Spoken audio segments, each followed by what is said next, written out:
Welcome and good afternoon, everyone, for attending this webinar. The Fortune Society celebrates this year's Digital Inclusion Week by bringing you today's webinar titled Bridging the Gap, Advancing Digital Accessibility for the Justice Impacted Community. My name is Reggie Chapman. I am the Director of Policy at the Society's David Rothenberg Center for Public Policy and your moderator for today's webinar. This webinar is brought to you by Fortune Society's Digital Equity Program, its David Rothenberg Center for Public Policy, and its DEI Committee. The Digital Equity Program's mission is to provide our participants with technical support, knowledge, resources, and training to navigate the digital world. It does this by offering digital skill classes, connecting students to free equipment, and opportunities to put those skills to immediate use. The David Rothenberg Center for Public Policy supports initiatives, policies, and laws that reduce mass incarceration, promote fair criminal legal system, and facilitate successful reentry. The Digital Equity Program aims to nurture a culture of belonging and address issues that impact the organization's commitment to diversity, equity, and inclusion, especially among people from marginalized communities. Each year, these departments work on various projects to help justice impacted and marginalized communities. Today's webinar is one of those events. The Fortune Society will also provide a recorded version of this webinar on its website and YouTube, so make sure you subscribe and follow our social media accounts. Following the background and objective portions of this webinar, we will learn more from our panelists in a Q&A session. We will then follow the Q&A session with an audience Q&A. So let's begin. Background. Digital Inclusion Week began in 2017. Every year since, for 1 week in October, organizations and individuals across the country celebrate Digital Inclusion Week. During this time, we hold events to bring awareness and recognition to the issue of digital inclusion and develop solutions to bridge the digital divide. Digital inclusion is the process of ensuring that disadvantaged people have access to information and communication technologies. These things include affordable and adequate internet services, devices that meet the user's needs, digital literacy training, and apps and online content that encourages self-sufficiency, participation, and collaboration. It is also important that we understand that as technology advances, and it will, that the digital inclusion framework also evolves. So this requires that we implement strategies and investments to eliminate historical, institutional, and structural barriers to technology. If we are able to do this, we hope this will lead us down a path towards digital equity, which is our ultimate goal. The objective of this webinar is to explore the intersection of disability and justice impacted involvement, how it creates unique barriers to digital access, and identify strategies to close this gap. Many justice-impacted individuals leave incarceration without the digital skills or without the accommodations that they need to navigate the online world. For those with physical, sensory, or cognitive disabilities, these barriers are even greater. Others face what we call experiential disability.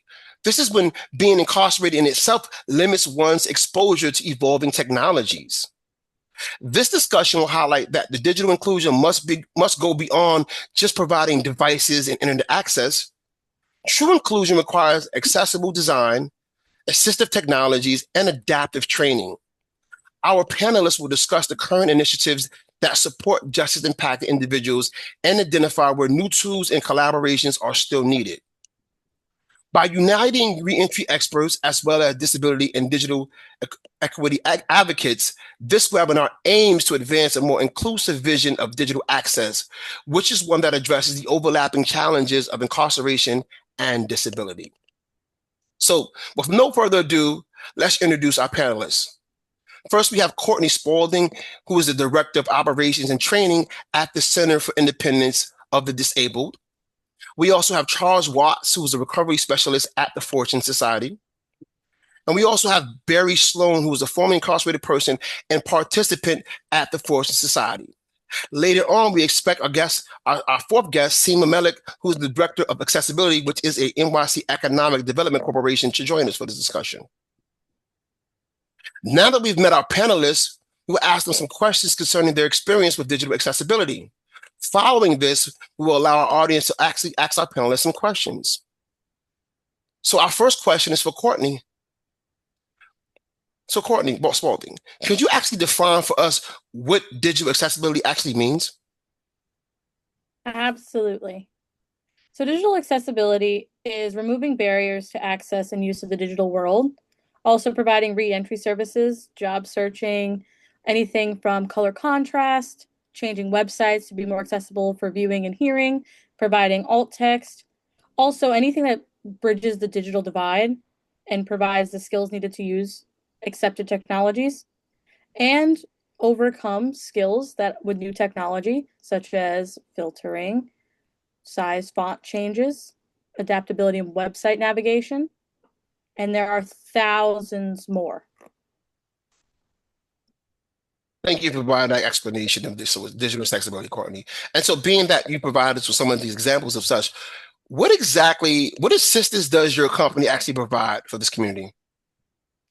So, City provides a whole host of services under 23 different programs and services.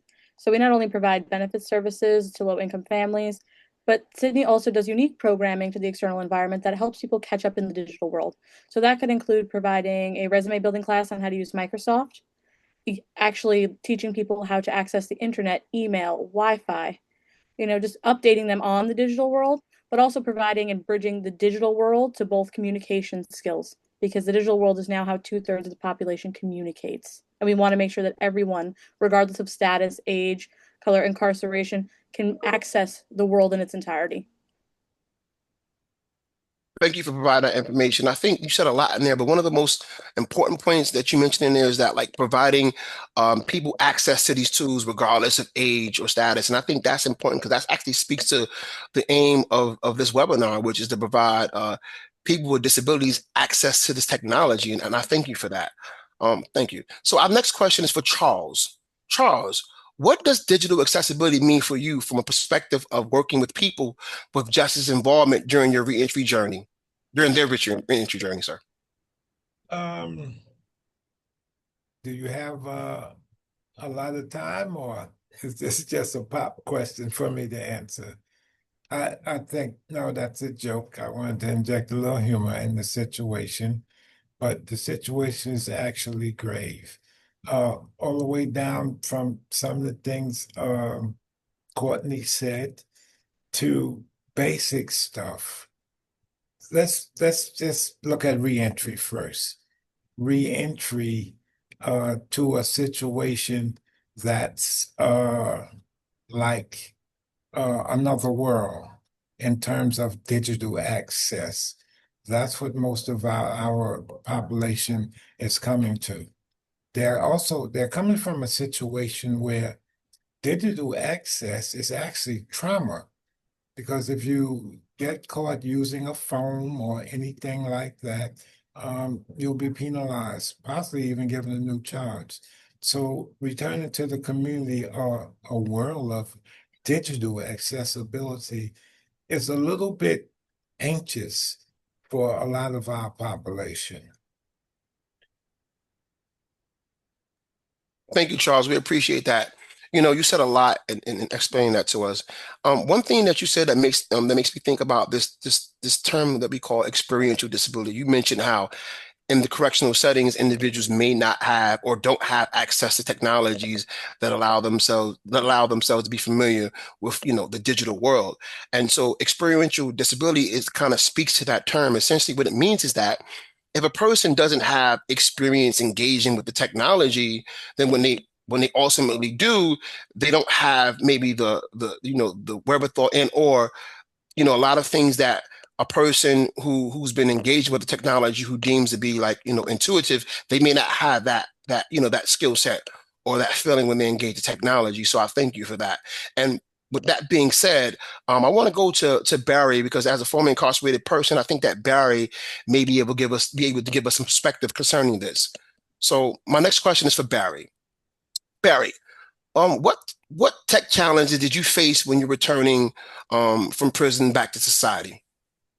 Part of it was getting familiar with the details of the cell phone. Even though I used the cell phone before going upstate, um, it became, for the 3.5 years, there was more sophistication of the cell phone, and I needed help with that. And also um, looking for jobs and getting proper training for different jobs. I found it helpful to work with the staff at the Fortune Society, the computer staff, to get basic familiarity with things like Microsoft Word, Outlook, PowerPoint, and Excel.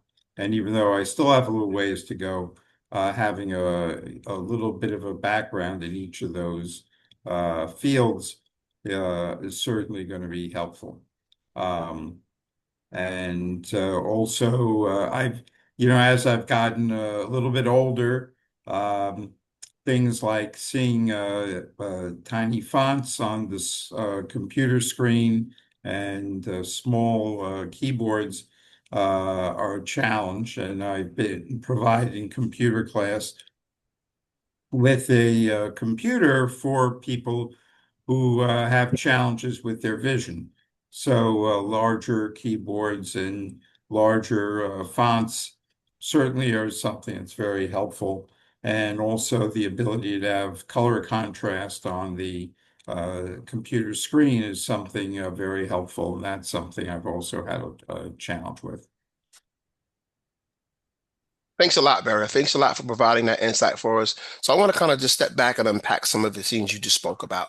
So you mentioned that like being incarcerated and not having access to the technology kind of prevents, kind of like hindered your ability to be familiar with it. And, as you said, you were only incarcerated for 3 years. Not to say that 3 years is a short amount of time, but when we're speaking about like the advancement of technology, it means a lot. Like in the 3 years in which you were incarcerated, there were so many advancements in technology so that when you did return home and you had to engage with it, you felt like somewhat disadvantaged, right? And that's kind of one of the points of like this idea of experiential disability, which is that the fact of not having access to technology puts one in a difficult position when it comes to trying to navigate the digital world. And we thank you for, explaining that to us. Right. You also spoke about, some of the hallmarks of what we call like, like the physical or I believe the technical of things that, propose a challenge for someone. You talked about color contrast, having larger fonts. And so that makes it easier for people to engage with the technology, specifically for a person that's, older, you're older gentlemen. So I think that, that in itself is something that we need to shed light to, especially when we talk about the digital divide in itself really, really like disadvantages older people who have not been in or are not used to engaging with technology. And so I thank you for providing that insight. Thank you, sir. I want to circle back um, to Courtney. We just talked about some of the some of the technologies that are available to help people become more comfortable engaged with technologies. Courtney, can you speak more to that, please? Absolutely. So accessible technology is everywhere, and it starts in the form of visual for people with visual impairments. We have JAWS, Panda, Dragon. These are all screen reading technologies. We have magnifiers that make the screen bigger or smaller, color contrast features used in tools like ReciteMe. We have now access toolbars. These include things as language translation, paragraphing, rich text formats. For people who are deaf, we now have the ability to do ASL on screen in certain formats or for videos. So as the video plays or something is being said, ASL is also being visually seen. Tactile ASL for those who are deaf-blind, but also for those who may have some sort of cognitive impairment. We have format that will take it to plain text.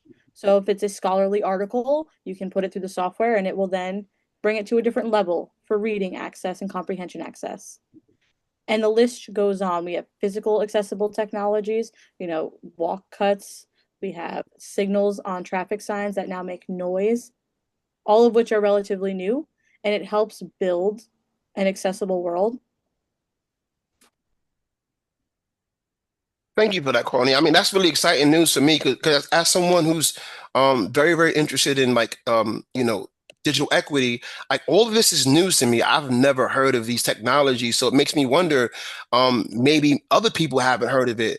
And so I guess my next question for you is that, like, what do we need to do to get this information out to the people that need it? Because I don't know about these things, and I'm presuming at least that many others don't as well. So there's a bunch of different ways. There's organizations similar to mine that do tablings and outreach and community events. Us specifically in the five boroughs, we go to college fairs, senior centers, community fairs, job fairs. But also we put out a newsletter for those, and we still do old school billboard ads on buses and subways, need help, contact us. We kick it old school with the Times Square billboard, just so people can get some help with any resource they need. And the best part about Sydney and other services like ours is even if you just dial the phone, old school, dial the phone and come get to us, we can provide you with the service or a resource that provides a service that you need. Thank you for that. As you was explaining these things, my initial question was to ask you about, like, do you use some of the like newer technologies? I mean, newer platforms such as social media. But again, as you've been to explain some of the old school technologies, and then I thought about the digital divide in itself, how sometimes older populations are kind of used to like taking the information via those pathways. It actually makes sense. But I do want to ask you, what do you think about, or has your organization considered using social media platforms such as TikTok and Instagram or any other platform to get this information out to the communities that need it? So we are proud to say that we have a communications director that advertise all programs to social media, TikTok Reels, Instagram Reels, Facebook stories, Facebook posts. But we also, we combined the digital outreach aspect with also the hardcore click the link, not just scan the QR code. We always have both. Our flyers have a click to see website, or they just bring you to a website, an old school traditional website where you can just read about the program versus that of needing your smartphone or some other device to access this information. Thank you. It makes sense to me, and I'm just hoping that our community is able to access these things because they actually need it. Thank you for that, Courtney. Our guest Seema has joined us. Thank you, Seema, for joining us. And on that note, I would like to ask you a question that kind of speaks to what Courtney was just talking about, Seema. So, Seema, your work focuses on accessibility at the systems level.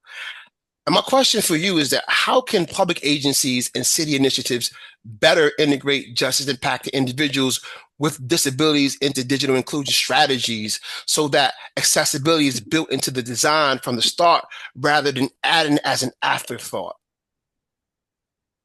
I think, well, you know, a lot of it is to do with, of course, we can try many things and we can incorporate many things, but to get feedback from people, different people using it, because it's not a one size fits all.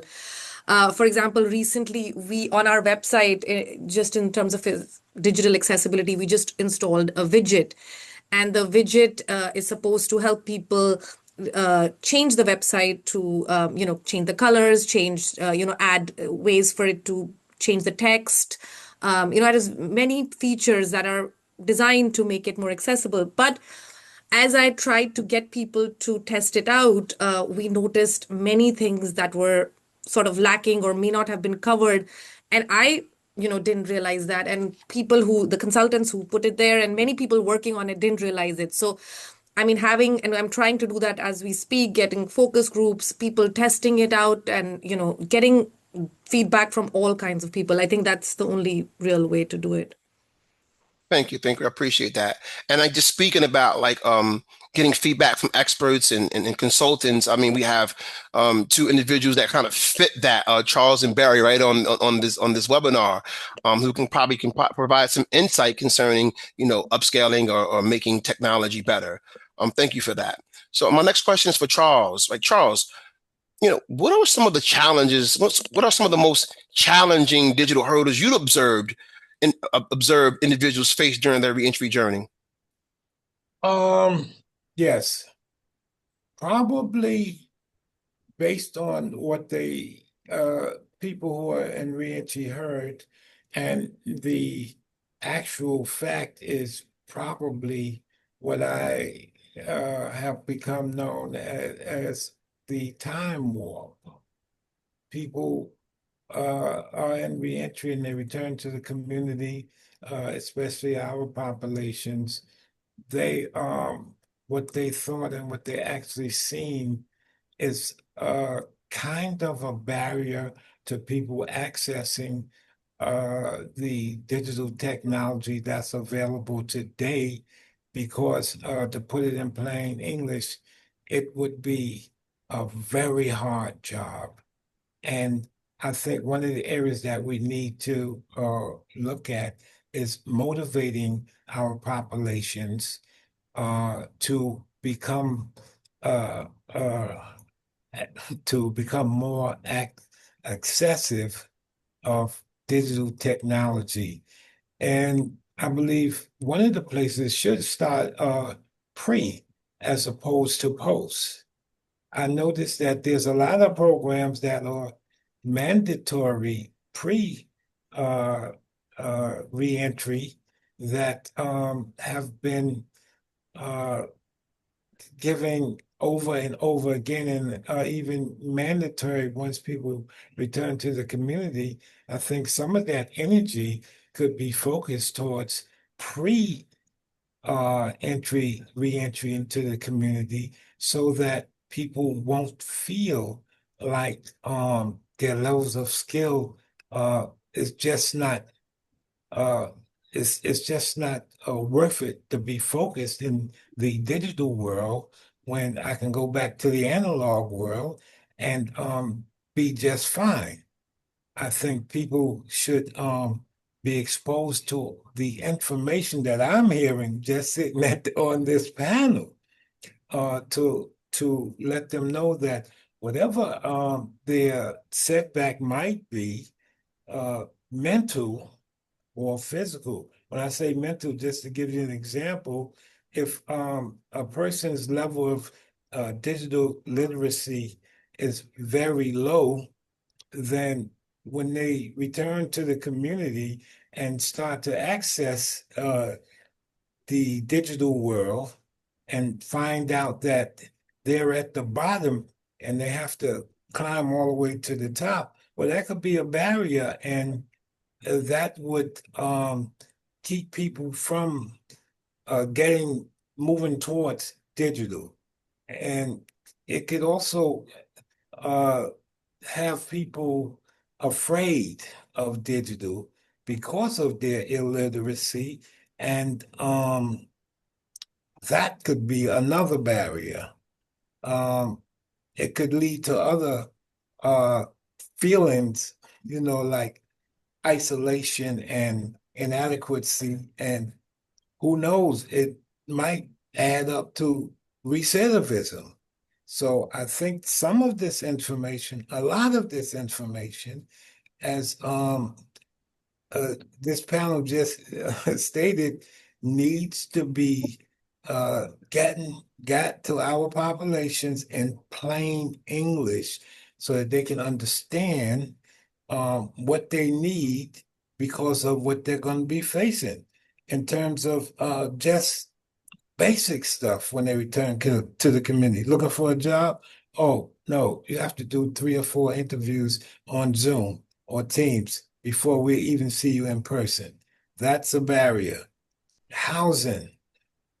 Without stable housing, that's a situation. Uh, Government benefits, food stamps, snaps, or whatever. And I've noticed another thing. They call it telehealth. And then in parentheses in small letters, they call it mental health. Well, a lot of things that we've been talking about can create anxiety and isolation and depression. And that could also lead down a funnel to maybe recidivism or something else, which I won't put a name to it. Well, thank you, Charles. I mean, you said a lot there, and you got me really, really excited. Thank you for that. I think, like, I want to unpack some of the things you spoke about. So you spoke about actually having it so that, like, incarcerated people have access or trainings to these tools prior to getting out. And I think that's one of the most important things that we can do. And you spoke about the basics of just being digitally challenged, but when you put that on top of the fact of like having disabilities in itself, it makes it that much more problematic. So I thank you for highlighting that for our audience and then connecting it to other things such as successful reentry, mental health, and physical health. And the fact that we're talking about typically when we have it, typically we talk about an aging population in New York State. And the fact that when they come home, they have to use, sometimes they may have to use telehealth, right? And if they have disabilities that are preventing them from accessing the technologies to actually address their health issues, it makes it that much more problematic. And so I thank you for that. And I hope our audience was able to benefit from your wisdom. And so with that being said, I actually want to speak to both Courtney and Seema about that, specifically this point of that having organizations work with maybe Department of Corrections and being able to provide incarcerated people with access to this technology so that they're familiar with using it, so that when they come home, they'll be in a better position to be successful using it. So I guess my first question is for Seema. Would you be able to respond to that? So as in, like, our organization doesn't work directly, with incarcerated folks, but one of the things that we do is we work with communities in general. Like, let's say we're doing a new project, new parks, new anything that we do, we reach out to the community. And one of the things that we talk about is, or we're trying to do is, like, for example, plain language is what we talk about. Like, how do you you can actually, there are websites or even tools you can use to, like, simplify language, because sometimes we ourselves are caught up in our projects and our language and sort of the jargon that you use in our work, but ways in which to simplify it so that anyone who's digesting the information can understand it. So there are specific tools to you know create language around this that is simpler, or tools that are simpler. I mean, I don't know if that kind of Yeah, speaks thank to you, thank some you. of that. Yeah, thank you. You answered one of the questions which I wanted to know was that you said that you work with communities, and so when you say communities, do you work with nonprofits? And the reason why I asked that is that what I really was getting at was potentially working with the Department of Corrections so that you can provide this to when people are incarcerated. So as Charles was saying, like kind of like pre-release, access. And so my question then is that like if you don't have you thought about working with Department of Corrections? If not, then when you spoke about communities, have your organization considered working directly with nonprofits? Because we know that the nonprofits actually work directly with Department of Corrections and or with people coming home from incarceration. I specifically haven't, but our organization, we have a division called GovCo, which is Government and Community Relations, and they are specifically responsible for the kind of outreach. And I'm not sure actually if what are the target groups, but that's something that I could look into. But I personally don't know if we do or don't Well, at this thank you, time. thank you, thank you. And that same question for Courtney. Again, I'll restate the question. Courtney, have your organization thought about are they thinking about working directly with the Department of Corrections and or community-based organizations to provide curriculums and or technologies to incarcerated people in their pre-release process so that when they come home, they're a little bit more up to speed as it pertains to these technologies. And I say that because, again, these technologies are designed to assist people with their disabilities. But even the technologies themselves, I would think that one would want to get in the habit of using them before they come home. So we're majority grant funded, like any other 501(c). So what that means is where there's funding is where we can provide services a lot of the time. Sometimes we can partner with various organizations, city organizations to provide some services. However, what Sydney provides most of the time is the education piece. So if we ever found a grant that would allow us to, even go to Rikers or go to certain places and provide these services on a long-term basis, we would love that.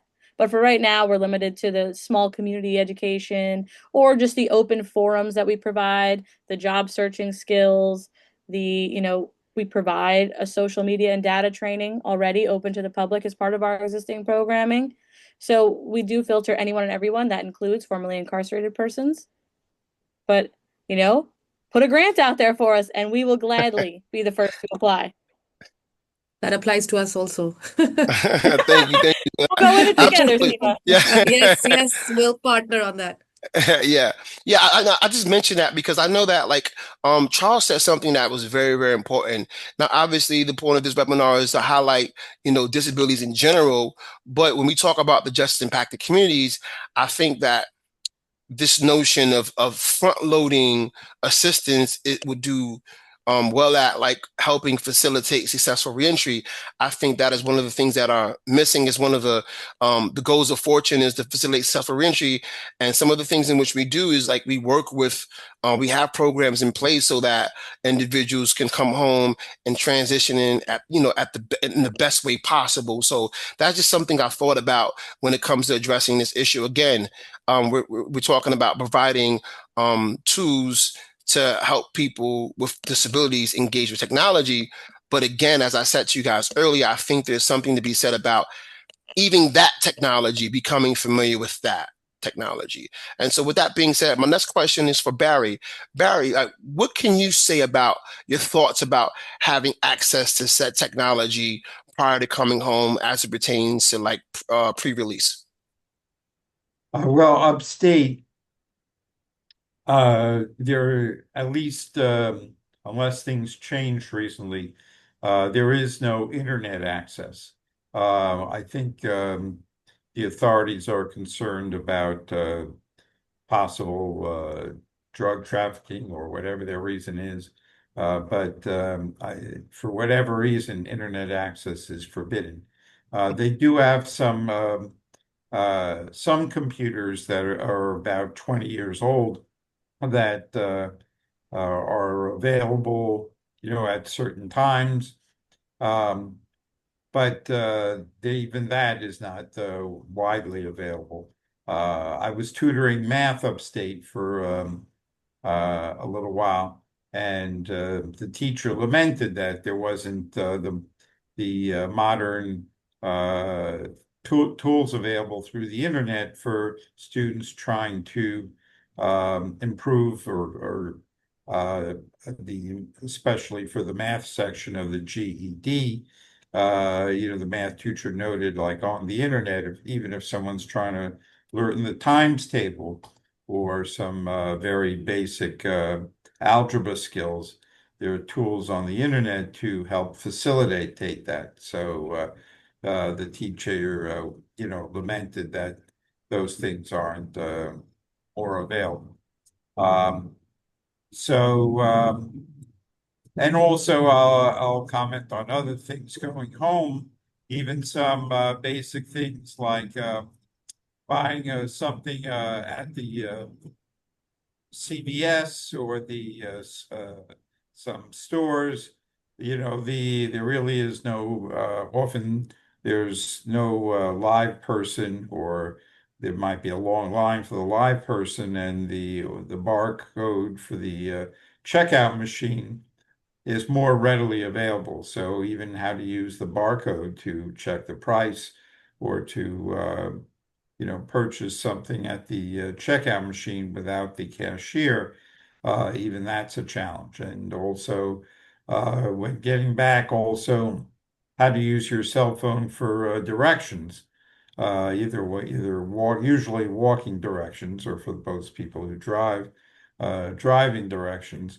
It definitely is a disadvantage always to have to ask somebody, and especially Manhattan, a lot of people don't speak English. They're tourists from other countries, and usually the best person is to look for somebody, 20 or 30 years old for any technology question.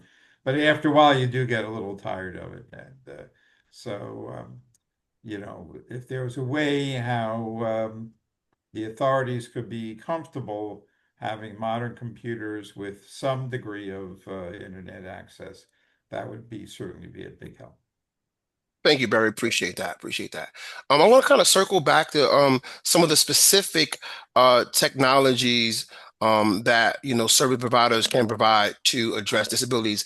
I know earlier Courtney spoke about a lot of different tools that her organization provides. I guess my question for you, Courtney, is that based on your experience, what are some of the most uh, most demanded assistance technology that you see within this field? What I mean by that is like, what are the things in which most people complain about or need assistance with as it pertains to their disabilities? So most important request that we get is accessing websites, accessible websites. So that includes font size, color, graphics, alt text, kind of all bundled into one. The second is either screen readers, magnifiers, or the ASL service associated, because we primarily would do with social disabilities. And then the third is plain text to speech or just plain text. So that's your scholarly article or your New York Times where the font's this big, or and making it accessible by cognitive standard, but also by visual and auditory standard. Yeah, thank you for that. Can you explain for our viewers again some of these terms that we may not be familiar with? What alt text means? What are some of these terms actually mean? Because I'm actually unfamiliar with them as well. Yeah, my apologies. So alt text is short for alternative text, and that provides a text description of a photo. So for example, if you looked at our Sydney logo, I would visually describe it to you as a purple and pink logo on a plain white background, letters spelled out CIDNY, and then Center for the Independent Disabled. So that is also similar to alt text. That's just also called a visual description. So that's the base of what alt text does. It allows a non-visual person to take in all elements of something that a visual person does by Hmm. description. And you also mentioned ASL. I have a interest in two of the things you spoke about, and I'll get into that a little later. But can you unpack how the ASL application works? So ASL stands for American Sign Language. There are different forms of sign language, tactile. There's various sign languages. The most popular that we use is ASL. We use it with services like Sorensen or Videophone or Hello Dial. And there's other applications that you can use on even your Apple iPhone for free. And what that does, it allows a hearing person and a non-hearing person to communicate, whereas on the other side of the screen, just like I'm seeing you now, is ASL that appears for everything that I say. Again, so I'm trying because I'm fascinated by that. Can you kind of unpack that a little bit more if you can? Because I'm actually a Sure. sign language interpreter historically. I'm a sign language interpreter, and I always had like an interest in like engaging with the tools using that. I mean, engaging with sign language using those tools. So can you kind of unpack that for us? How that work? Give us a scenario how that would work. So traditional ASL interpretation would be Reggie comes to my office for an event and he stands at the front of the room and he signs everything that is being said in conversation form. In the digital world, what that means is Reggie comes to my Zoom meeting or my program or whatever it is I'm hosting on Zoom or Teams, and he is the spotlighted sign language interpreter. So he would then, as I'm speaking right now, he would raise his hands and begin to sign. So then everyone either in the room, if it's a hybrid meeting, or then everyone on Zoom has access to Reggie's sign language. But also there would be captions. So as I'm talking and Reggie is signing, we would use the additional CART captioning service, which CART stands is the written to spoken word. So as I speak, text appears as I'm speaking it, including all mannerisms.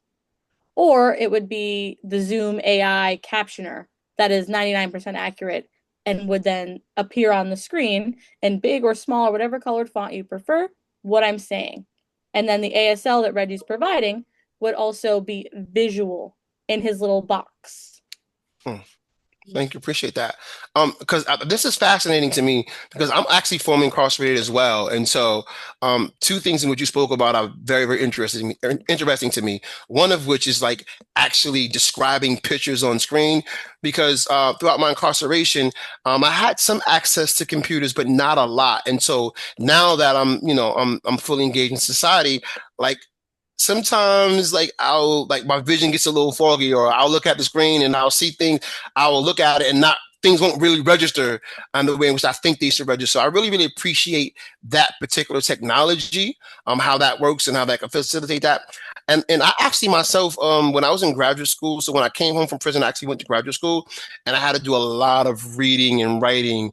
And so there's one technology I use that actually helped me a lot, which is, I believe, on Word, just actually having the community actually read the documents to me, that actually helped me out a lot. It kind of like facilitate my learning a great deal. Again, I was in a graduate school program, and it was really, really difficult. And sometimes I would just get like my eyes would get so fatigued that I couldn't really like produce at the rate in which I wanted to produce. But thankfully, because of technologies like that, I was able to successfully graduate from Columbia Mailman School of Public Health. So kudos to technology for that. And I'm also a sign language interpreter as well. While I was incarcerated, I learned how to interpret for incarcerated population. And so when I came home, I didn't really have opportunities to like engage with the community using technology, but I'm actually fascinated by what you just spoke about in reference to the ASL technology that's now available. So that's something I find to be very, very fascinating. Thank you for that. Thank you for that. I want to go to Seema. Seema, can you speak to more about some of the technology that that your company is getting positive feedback from, or in your experience, some of the things that you think are most in demand? If Courtney didn't cover those. So speaking to just what you just mentioned, one of the features when I mentioned the widget earlier is we have this thing which is like a bar, like it's like a scale. So you can scroll it down on the website. So, it highlights as you read, because sometimes there's a lot of text. So we've added one of those things on our website, which helps me too sometimes, because sometimes, and you know how sometimes there's a lot of images and they're moving too much, or there's a lot of movement. So you can pause those or turn them off. So things like that are a part of what we've installed. But also speaking to what Courtney mentioned, I also created these guidelines for our office and our colleagues. And that really, like, for example, all text, like I thought when I started doing it that everyone knows or it's very intuitive, but it's not. So sort of spelling it out. So we've created like simple checklists, like when you're creating an email, make sure the font is not less than 10, headings are not more than 12, only using specific fonts, because if the fonts get too fancy, when they're like cursive or something, it's very hard for people to read. So for general documents, just keeping it streamlined using like Arial or like Roboto, we have certain fonts. Then we worked hard on color contrast, like not having yellow on white or white on yellow, which is hard to read. And there are tools you can use to even do a check on your material that you create. That actually, what's interesting, very interesting, is Word, Excel, all of the Microsoft tools, they all have, like, you have a spell check. There is now an accessibility checker. So you can do an accessibility check and it'll tell you this is missing all text, this is missing a caption, this is too small. And most people don't know about this feature, but it's actually quite easy to use, just like spell check. And we're not used to it because we intuitively, everyone I think uses spell check. Just, you do a quick run through once you do you write something. But there are ways to now check for accessibility also. So just, I think, creating awareness, telling people that it matters, because people, it's talking about these things and explaining how much of an impact it can make for people. Thank you, Seema. As you were talking, I get super excited because I'm like, Seema, could you tell me right now where to go on my computer and find this? I literally really, really mean that, because again, I suffer from experiential disability. By that, I mean that not having access or not being used to using computers at the rate in which I use them now put me at a deficit, so that, I get really, really tired when I'm using it. I get really scattered. I can't focus. And so like when you talked about having that checker there, that's something I'm excited about. I wish we can like do when we log off, you can come show me how to do it. Really, really. I'm happy to hear. It's definitely exciting. I appreciate that. I definitely appreciate that. Appreciate that. I want to kind of circle back to Courtney. Just speaking about what I said, because I offered, I spoke about, as someone who's from that community, I spoke about, my experiences and what I think helps me out. And I'm pretty sure that some of the people from my community share my sentiments. So with that being said, my question for Courtney is that, what lessons from the disability community's approach to access and self-advocacy can help shape how reentry and workforce programs support justice impacted people facing digital barriers? And if Courtney's okay. So, yeah, sorry, the camera kind of died a little bit there. However, the struggle, I can appreciate the struggles that any formerly incarcerated person has, and it is difficult to catch up. And the biggest tool is knowledge. Assessing what you didn't have access to, and really relearning what I call independent living skills. To people with disability, that's how to do your laundry, how to write a check. And to you, that is catching up to the digital world, that is truly making it so you can succeed in society. Thank you. Appreciate that. Appreciate that. With that being said, I posed that question to Courtney, and so I want to kind of pose the same question to Charles and Barry. Charles and Barry, what do you think that we could do as members of this community to advocate for more technologies in the spaces in which we exist? Any one of you can speak to that. I'll jump in here, Barry. I'll be quick. I was listening to a lot of stuff, and I'm fascinated and excited by from the panel. But I did want to kind of circle back to we throw the word around disability, but we haven't really put a definition on disability and the relationship that it has with reentry. And I think that this part of the conversation is important. Absolutely. Someone mentioned, I don't want to call no names, that the people who are returning back to the community they're old. I don't want to discriminate against anyone by using the word old. I'm old. So they're not young. They have their health has declined while under care, custody, and control with no access to treatment. So when they return to the community, they have issues, particularly with their eyesight, reading under, low light, etc. Hearing, things like that. So when they return to the community, they don't address these issues. And these are some of the main tools that they need to access digital. A lot of times people return to the community after extended stay don't really know what type of health issues they have that would qualify them for being disabled. And as a result, they won't pursue help for those. Just upgrading their health in certain situations, like myself, sight has been declining over the years.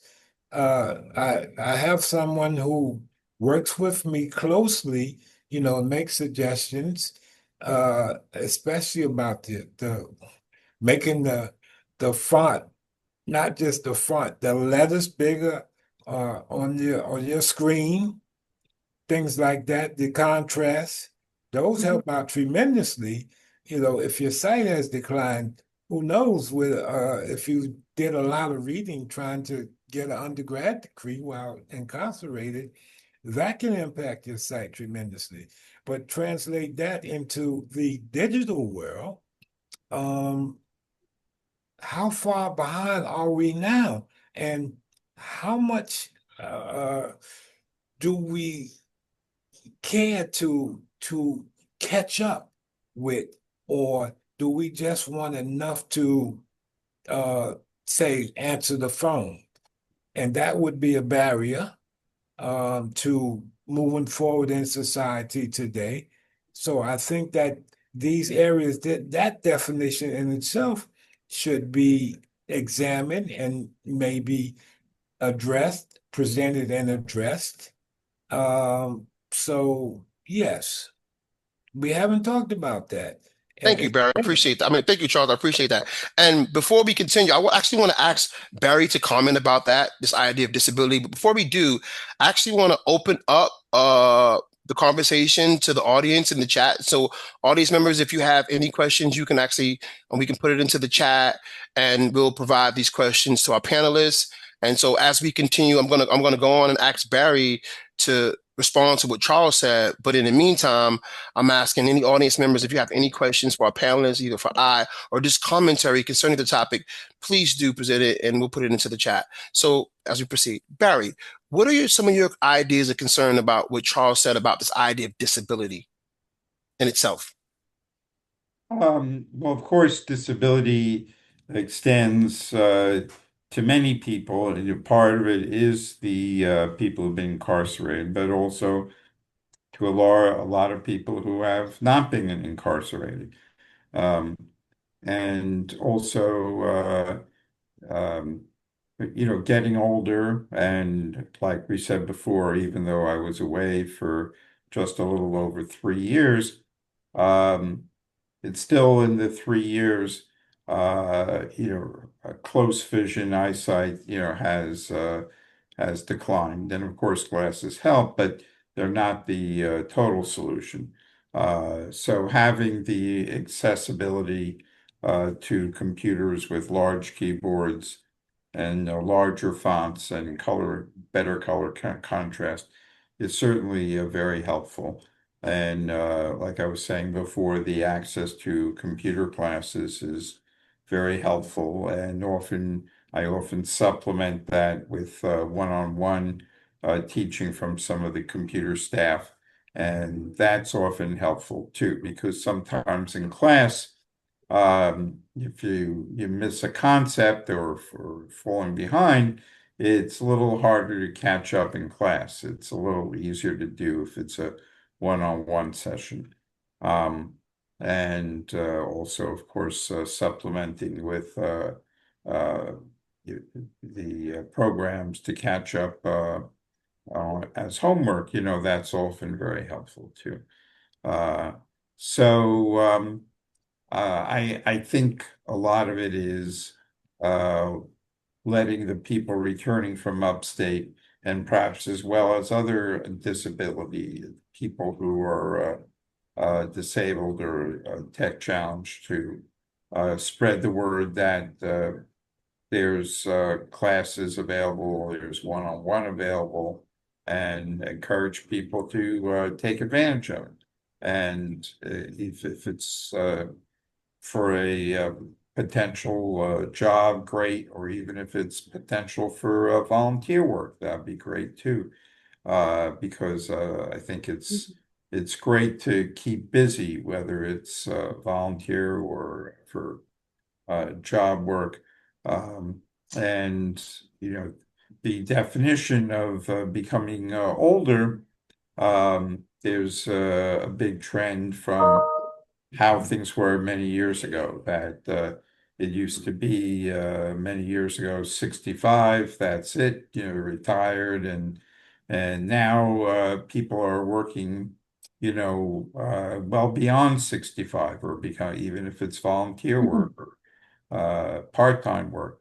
Um, for some people need the money, and for other people it's to just keep their mind active.